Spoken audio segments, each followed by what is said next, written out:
Nos comentários de algum vídeo aqui no canal, vocês me recomendaram um canal chamado KTO. É ótimo pra quem entende um pouquinho de inglês, porque é um canal de futebol americano que ele conta algumas histórias da NFL e tudo mais. E quando eu vi o vídeo que conta essa história que eu vou contar pra vocês hoje, eu achei muito bacana e eu queria trazer aqui pra vocês. A ideia veio desse canal KTO, o link vai estar aí na descrição pro vídeo, é muito bacana. E aí eu refiz do zero, porque tem muita coisa na história que ele acaba não falando no vídeo, que é muito legal. Hoje nós vamos falar o jogo que a NFL gostaria de esquecer. No vídeo dele original ele colocou, gostaria que você esquecesse, mas aqui no Brasil a gente não tem a cultura de assistir futebol americano desde o começo dos anos 2000, pelo menos a maioria de nós, então eu quis trazer aqui mais como uma história muito interessante, que não é todo mundo que viu e que é muito bacana. Então roda a vinheta, porque é muito legal e ela envolve, um dos times que ela envolve é esse do Cleveland Browns.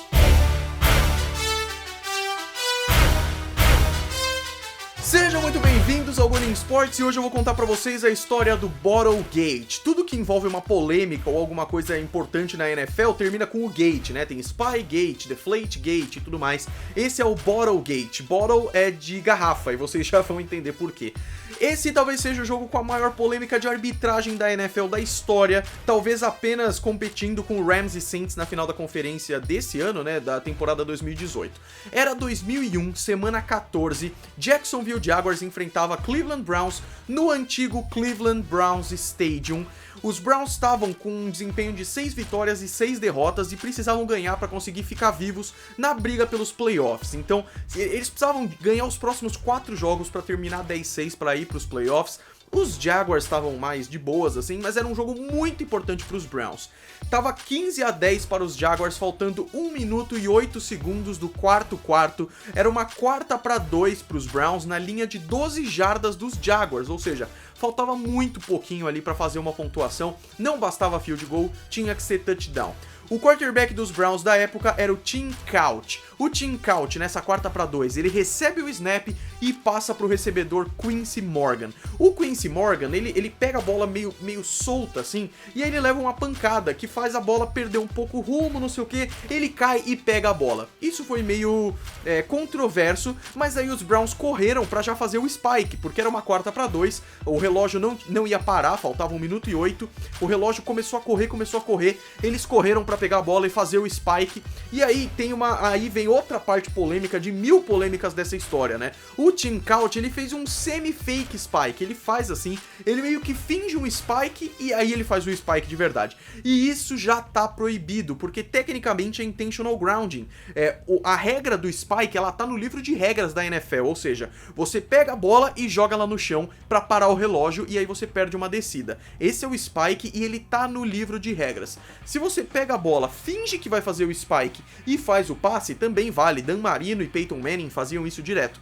A questão é que o Tim Couch, ele pegou a bola, fingiu fazer o spike e aí fez o spike. Isso é intentional grounding, ele meio que analisou a defesa e tudo mais. Mas tudo bem. O relógio parou, a jogada parou, o jogo parou e a arbitragem foi ver o que ia acontecer. Os juízes se reuniram e todo mundo pensava que eles iam revisar o spike, que estava certo, porque eles tinham que revisar e realmente ver que estava errado.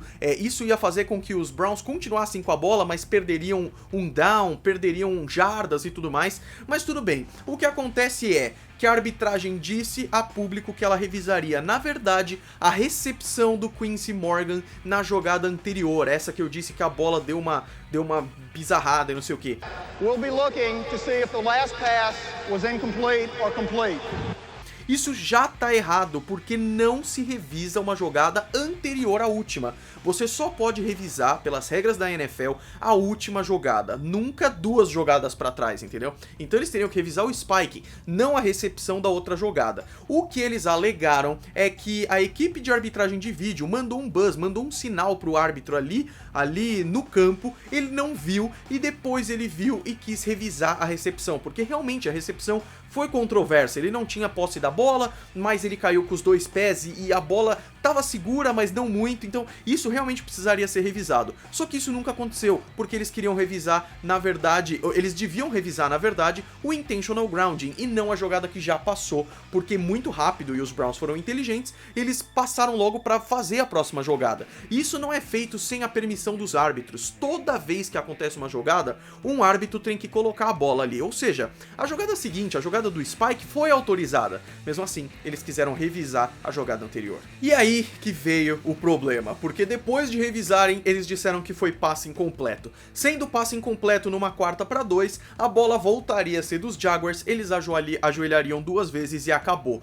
Quando teve o replay, fica a dúvida realmente se foi incompleto ou não, blá blá blá, mas a regra é, se não tem como provar o oposto, fica a marcação original. E ali é muito... Vocês estão vendo, eu tô pondo tudo aí pra vocês assistirem. É muito difícil dizer que não foi recepção ou que foi recepção, ou seja, mais uma polêmica. Eles já não poderiam avaliar essa jogada e ainda avaliaram dando certeza de uma coisa que não era certeza. Segundo as regras da NFL, você só reverte uma marcação original se tiver uma prova irrefutável. Se tem uma coisa que esse replay não mostra, é uma prova irrefutável. Então, o problema foi o jeito com que as coisas aconteceram. Isso foi deixando a torcida dos Browns muito, muito brava. Então, quando o árbitro, que é o Terry McAuley, que estava no 4º ano dele na NFL, quando ele anunciou a decisão, a torcida ficou maluca e começou a jogar garrafa de vidro e lixo e qualquer tipo de objeto no estádio. Começou a ficar uma loucura gigantesca. Os árbitros e os jogadores foram mais pro meio do campo para não serem atingidos.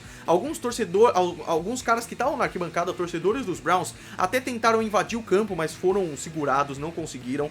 E vendo que a situação tinha saído do controle, o árbitro, Terry McAuley, que eu falei pra vocês, ele decidiu encerrar o jogo faltando 48 segundos. Ele simplesmente falou, o jogo acabou, uma coisa que nunca tinha sido feita na NFL e que é completamente proibida. Depois de falar isso, os jogadores e todos os árbitros foram embora. E eles vão embora, vocês estão vendo aí, por uma saída que em volta tem torcida. Então eles tiveram que se proteger para não ser atingidos. Não foram atingidos, ainda bem. Passaram vários minutos, aparentemente tinha acabado o jogo com vitória para os Jaguars, mas não se faz isso na NFL, porque não tinha acabado ainda de verdade. O estádio foi esvaziando, o clima foi tranquilizando um pouco, e aí o problema é que o escritório da liga, e segundo dizem os relatos, o próprio commissioner da NFL, que era o Paul Tagliabue, ou seja, o cara que cuida da NFL na prática, ele ligou pro árbitro e falou assim, não é permitido não ter o fim do jogo, ficar 48 segundos e encerrar o jogo. O jogo precisa ser encerrado. E aí, os árbitros pediram para que toda a equipe de arbitragem voltasse e os 2 times voltassem a campo para que fosse finalizado. Na maior cara de pau, com o estádio já bem esvaziado, comissão técnica dos times, jogadores e arbitragem, eles deram a bola aos Jaguars e os Jaguars ajoelharam em meio a muita vaia, porque ainda tinha torcida, eles ajoelharam 2 vezes e o jogo acabou de vez. De novo começaram a atacar coisa, de novo todo mundo saiu de campo, os árbitros quase sendo atingidos, mas não foram.